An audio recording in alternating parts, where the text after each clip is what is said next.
SP जो कप्तान है जिला का, इन्होंने जो कार्य किया है, मैं सबसे पहले इनको आभार व्यक्त करता हूं, बधाई देता हूं हमारे एसपी महोदय को और इनके जितने भी सहयोगी प्रशासन में पकड़ने में कामयाब हुए। देखिए, वो आदमी पर पहले से मुझे शक था। मैं इतना कहूँगा कि कुछ लोगों को आपके माध्यम से मैं आगाह करना चाहता हूँ कि आप लोग, चाहे सीओ हो, चाहे बीडीओ हो, चाहे डीएसपी हो, चाहे कोई प्रशासन के लोग हों, जैसे हमारे माननीय मुख्यमंत्री जी कहते हैं कि कफन में जेब नहीं होता है, और ईमानदारी से काम कीजिए। बेरोजगारी का देखिए समय है।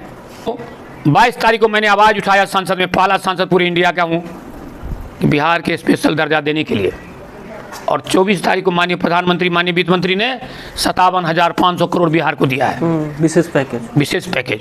लग रहा है कि रेल परिचालन था 17 को शुरू होना था, उद्घाटन बड़े पैमाने पर होते, मिथिलांचल के लोग बहुत खुश थे, लेकिन क्यों बंद हो गया, अचानक क्यों बंद हो गए? ऐसा है ललित जी, सबसे पहले तो मैं आपको, आपके चैनल को स्वागत करता हूं, अभिनंदन करता हूं झंझारपुर वासियों की तरफ से। भारत सरकार ने बड़े ही पैमाने पर काम कर रही है और मिथिलांचल के क्षेत्र में रेल के परिचालन को लेकर के यहाँ के जो सांसद है, झंझारपुर से लोकप्रिय सांसद रामप्रीत मंडल जी लगातार दिन रात युद्ध स्तर पे काम करवाए, वहाँ के चाहे ठेकेदार से हो या जो भी हो, मंत्रालय से हो, और रेल शुरुआत होने वाले थे 17 सितंबर को उनका उद्घाटन होने वाला था, अचानक बंद हो जाते हैं। क्या लग रहा है कि रेल का जो परिचालन था 17 को शुरू होना था, उद्घाटन बड़े पैमाने पर होते, मिथिलांचल के लोग बहुत खुश थे, लेकिन क्यों बंद हो गए, अचानक क्यों बंद हो गए? ऐसा है ललित जी, सबसे पहले तो मैं आपको, आपके चैनल को स्वागत करता हूं, अभिनंदन करता हूं झंझारपुर वासियों की तरफ से। देखिए, 17 तारीख को प्रोग्राम तय था, लोखा में सारी व्यवस्था हो गई थी, झंझारपुर में भी हो गया था। किसी कारणवश हमारे माननीय प्रधानमंत्री जी की इच्छा जाहिर किया उन्होंने कि इतना शुभ काम जो 9 वर्षों से पेंडिंग पड़ा हुआ था, तो उनका व्यक्तिगत विचार हुआ और इन्होंने डायरेक्शन दिए माननीय रेल मंत्री जी को कि इस शुभ अवसर पर जब भी उद्घाटन हो, उसमें माननीय प्रधानमंत्री जी, माननीय मुख्यमंत्री जी शरीक होना अनिवार्य है, माननीय रेल मंत्री जी का भी, क्योंकि पहले का जो प्रोग्राम तय था 17 तारीख को मेरे द्वारा फिक्स किया गया था। अचानक फ़ोन आया आपको ओएसडी रेल मंत्रालय का। इसी बीच में और एक घटना घट गई 16 तारीख रात में, 17 तारीख सुबह कुछ लोगों ने, अज्ञात लोगों ने हमारे बरहारा हॉल्ट के पास, देखे होंगे आप लोग वीडियो क्लिप में, कुछ लोगों ने जाकर के रेलवे लाइन तोड़ने की कोशिश किया।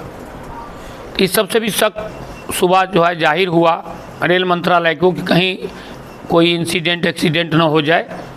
तो कुछ कारण ये भी हुआ जो वायरल हुआ पूरे बिहार में, और माननीय प्रधानमंत्री जी उस समय बिजी शेड्यूल था उनका, अमृत भारत महोत्सव जो रेलवे लाइन है उनका उद्घाटन करने के लिए। तो अब जो है बहुत जल्द ही तय की जाएगी। मेरे ख्याल से दुर्गा पूजा का जो शुरुआत होता है, पूजा के शुरुआत से पहले 2-4 रोज़ के अंदर आपको डेट तय की जाएगी, और माननीय प्रधानमंत्री जी चाहे दिल्ली से हो चाहे जहाँ से भी हो, ऑनलाइन उद्घाटन करेंगे, उसमें हम भी शरीक होंगे। जो जगह होगा लोखा स्टेशन, और माननीय मुख्यमंत्री जी भी उसमें, माननीय संजय झा जी जो हमारे मिथिला के सपूत विकास पुरुष के नाम से जाने जाते हैं, उनको भी आमंत्रण मिला है। तो बहुत जल्द ही एक संदेश के रूप में, एक सुनहरा अवसर के रूप में, और हमारे जो झंझारपुर से लोखा के लोगों को, देवतुल्य जनता को बहुत अच्छा संदेश मिलने जा रहा है। और मैं एक बात और बता दूं ललित जी कि हमारे झंझारपुर अमृत महोत्सव में अमृत स्टेशन के नाम से भी उनका भी मंजूरी मिला है, उसमें हम सबों का सहयोग है। माननीय जितने भी हमारे सांसद हैं, विधायक हैं, मंत्रीगण समूह के सहयोग से अप्रूव हो गया है झंझारपुर। और हम लोखा के लिए भी लिखे हैं, जयनगर के लिए भी लिखे हैं, तो जयनगर भी मेरे ख्याल से मंजूरी मिल गई है। तो तो हम प्रयास कर रहे हैं कि रेलवे का जितना से जितना हो सके घोड़िया में ठहराव के लिए भी हम आवेदन दिए हैं।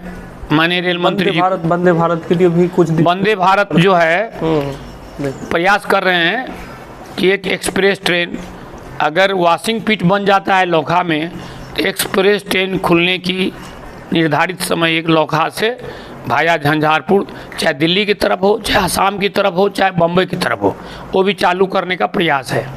माननीय प्रधानमंत्री जी ने कहा कि एक्चुअली हम लोग को जगह जो है सीमित है, रेलवे स्टेशन का जो पटरियाँ होती है ना वो सीमित है, पॉपुलेटेड एरिया है हम लोगों का, तो गाड़ी का आवागमन में थोड़ा सा दिक्कतें होती है। लेकिन मैं आपके माध्यम से हमारे माननीय जनता जो है जिन्होंने दोबारा हमको चुनाव करके भेजे हैं उनको संदेश देना चाहता हूँ कि ये झंझारपुर और लोखा खंड का चालू होने के बाद, विस्तार होने के बाद हम प्रयास करेंगे एक्सप्रेस ट्रेन के लिए भी।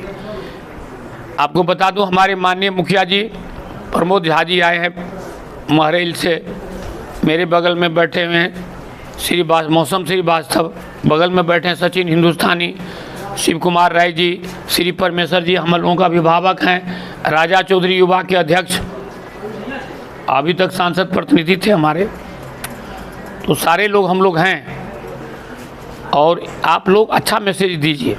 जी एक बात है, बाबू बरही एक पूरे मधुबनी जिला में चर्चा का विषय बना रहता है। कुछ दिन पहले ऐसा हुआ था कि थाना प्रभारी के द्वारा कुछ गड़बड़ किया गया, तो लोगों के द्वारा आवेदन नहीं लिया गया था, तो उनको आपने कार्रवाई करवाए थे, एसपी के द्वारा सस्पेंड हो गया। इस बार फिर देखें कि एक बहुत बड़ा जो फर्जीवाड़ा करने वाला व्यक्ति जो था वो गिरफ्तार हुआ है। क्या लग रहा है कि मतलब आप अपने संसदीय क्षेत्र में चाहते अमन चैन बने रहे और ऐसे लोग पे हर समय जो है सो कहीं ना कहीं नकेल कसा जाए? प्रशासन पे बहुत आप ये कर रहे हैं और तुरंत एक्शन ले लेता है वो। देखिए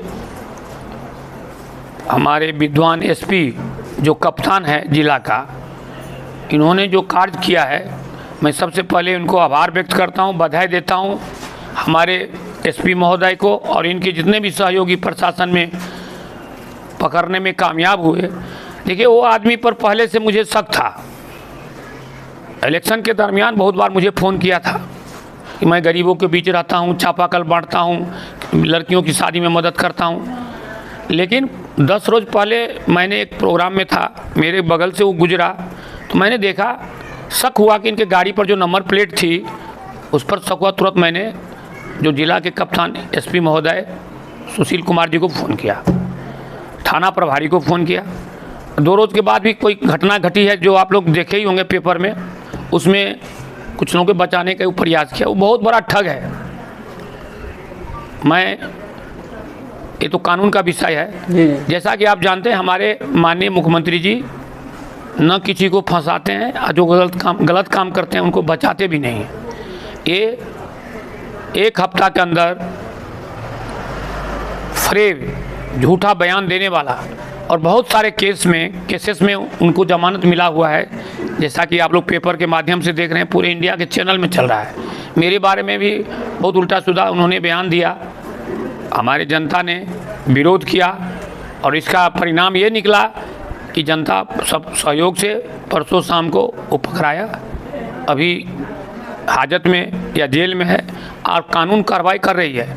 मधुबनी जिला के हमारे प्रशासन, जो पुलिस प्रशासन है, चाहे सिविल प्रशासन है, सबों को मैं बहुत धन्यवाद देता हूं और आप लोग को भी धन्यवाद देता हूं कि पेपर मीडिया के लोग, चाहे प्रिंट मीडिया हो, इलेक्ट्रॉनिक मीडिया हो, इन लोगों ने अच्छा काम किया और गलत परिणाम का रिजल्ट उन्होंने पूरे हिंदुस्तान में छपवाया, टीवी पर कहा।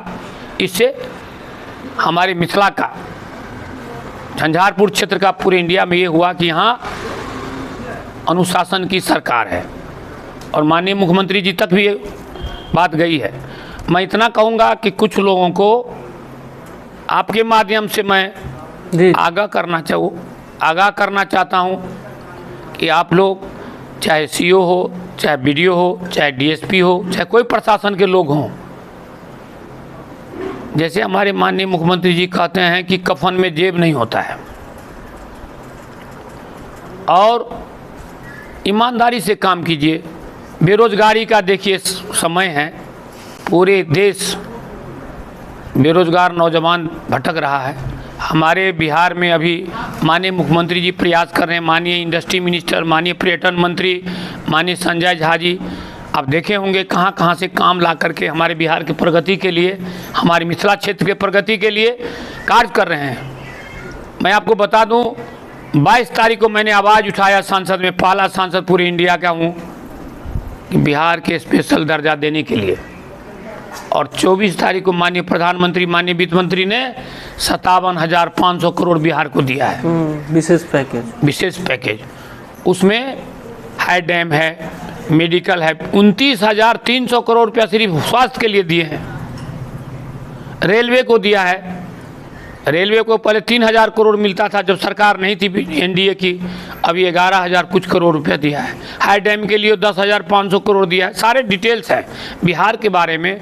आप देखे होंगे गया से पूर्णिया 6 लेन, गया से वैशाली होते हुए मुजफ्फरपुर होते हुए दरभंगा तक 6 लेन, आपको बक्सर से देखे होंगे भागलपुर तक 6 लेन, परतातू या पतरातू, भागलपुर में नाम नहीं पूरा जान रहा हूँ, वहाँ बिजली का बहुत बड़ा केंद्र बनाते जा रहे। अच्छा, अभी जो ये घटना हुआ है भूपट्टी में जो हुई थी महिला का, क्या उसमें गिरफ्तारी नहीं हुई अभी तक? और हमको लग रहा है कहीं ना कहीं पुलिस जो काम कर रही है उनका सोच है कि दोषी बचना नहीं चाहिए और निर्दोष फंसना नहीं चाहिए, यही स्टेप शायद उठा रहे हैं। और क्या लग रहा है कि गिरफ्तारी? देखिए, ये सब जांच की विषय है। जी जी। अगर मुझे भी जल्दबाजी होगी कि कुछ मैं कहूँगा इसके विषय में, मेरी बात हुई है SHO से कल रात में, उन्होंने कहा कि सर कुछ कानून का विषय है, कुछ जांच का विषय है जो मैं पब्लिक में रिलीज नहीं कर सकता हूँ, बयानबाजी नहीं कर सकता हूँ। जी जी।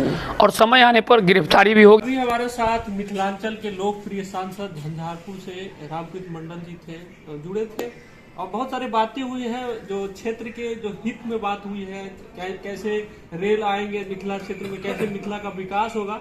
मिलते हैं अगले कड़ी में, अभी के लिए हम लोग को दीजिए इजाजत। नमस्कार, धन्यवाद।